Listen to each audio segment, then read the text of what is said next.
Israelites first went down to Egypt, it was sweet, like lettuce at the beginning of the season.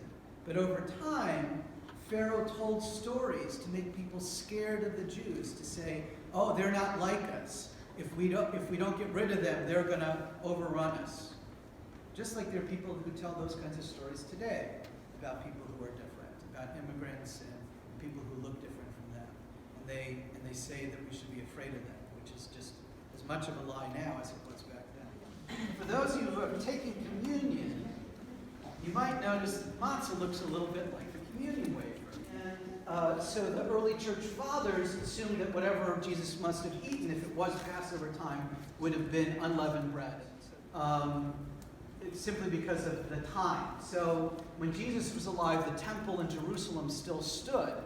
And that was the center of the Passover observance. Was people would come. It doesn't mean, like the guy down the street that you never introduced yourself to. It means somebody from another country. What do we call people who live with us who are from another country today? Yeah? A refugee or an immigrant. So stranger really means refugee or immigrant. We get scared of things that aren't like what we're used to. And a stranger, especially a stranger who looks different, that's something we could be scared of. And if you have experienced that and your children won't have experienced it, how do you have them remember that we love our strangers, we love our neighbors, we love each other? If you do that, then you're observing Passover, whether you're Jewish or not, whether you tell the story.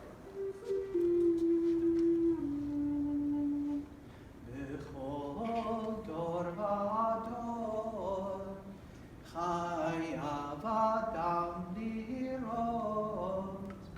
lirot et atzmo ke'ilu